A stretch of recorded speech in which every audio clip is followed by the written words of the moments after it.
Invested with Francesca Witzberg.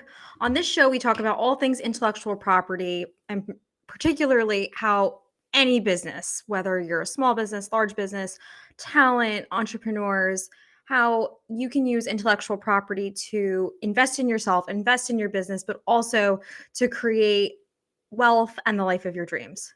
So today's topic is Fair Use Friday. It's Friday, everyone. Happy Friday. We're going to talk about copyright trolls and how to respond.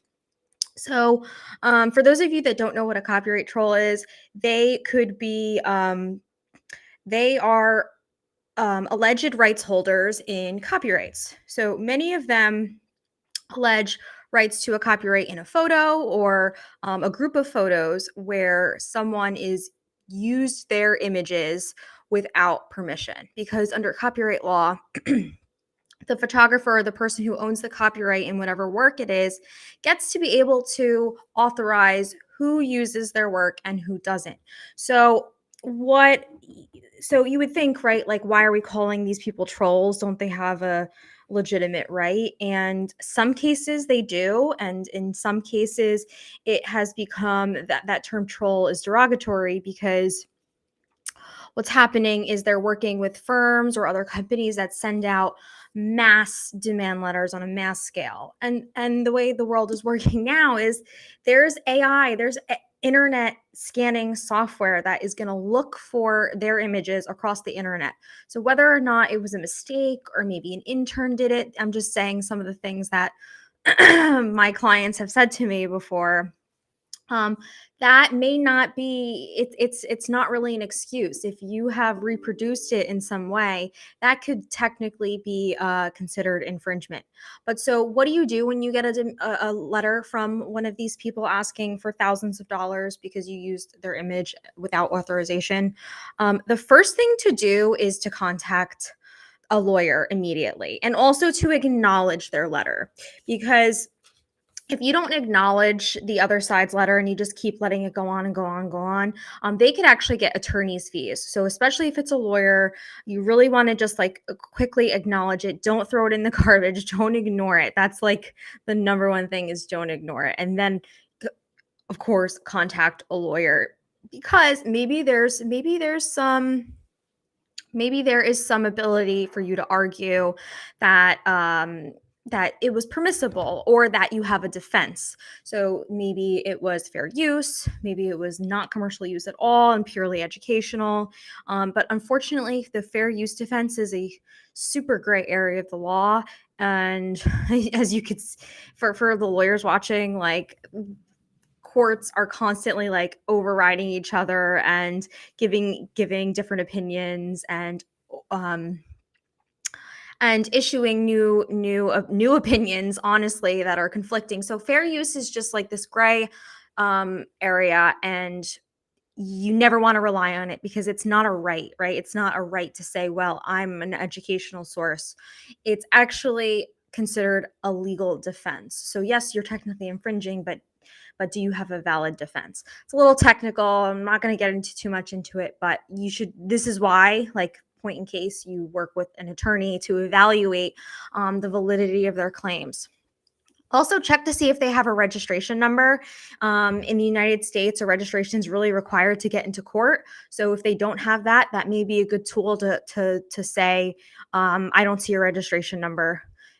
Please send it to me. And sometimes that's enough to get them to back off. I've seen cases like that where they just don't even want to pursue it if they don't have the registration. The other step too is then looking at the case and potentially trying to settle. So if they're asking for maybe $2,500, maybe it's worth it to you to actually like offer some minimal sum that's enough to get them to go away, but is also just paying them the royalty rate, what it would have been for you to have actually gotten permission, and then some to make up for any legal fees involved. So that's really important. But unfortunately, what I'm seeing is people who skip all those steps. Okay. So a few clients are coming to me when they don't respond, they ignore the letters, they don't go to a lawyer, they're not contacting the person who sent the letter. And now they have lawsuits filed against them. And the other side is asking for an upwards of $20,000 just for little use of an image. Um, so you really don't want to let it get to that point. Take these steps early. And another final point I want to mention is insurance. So a lot of businesses, and you get insurance. It's part of the cost of doing business. You want to insure your business. If you are a content creator, you're putting in a lot of content, you have a website, online business, it is a good idea to get an IP writer for your insurance. You should check those out, because what could happen in this case is maybe you respond quickly, they want $2,500 or $5,000. You talk to a lawyer, and also you may want to immediately notify your insurer if you're covered, because then they'll cover it. But I've unfortunately seen cases where clients are going to their insurer too late, and the insurance is actually rejecting their claims on a variety of bases. But one of them is that you waited too long, and there's certain terms in the insurance provision, as you guys know, um, and things to get out of it. So you really want to make sure you contact your insurer early, see what's possible, because they may not cover you if you didn't do anything to try to mitigate any of your damages, and you just kind of kept ignoring them, or in some cases telling them to sue you. So it's never a good idea, and it's because these companies have they're funded. It's either contingency rates. I don't know. I'm just like speaking. I don't know all of the instances, but it's worth it for them. Okay, they have financial incentives for them to sue you. So this is not a case where you should like threaten them to go sue me, because most of the time they will. That's it. It was really high level today. It's Fair Use Friday. I want to like pick these back up.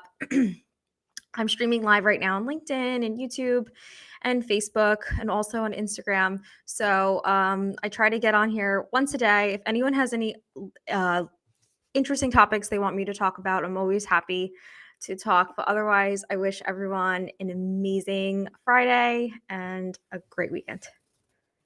Bye, everyone.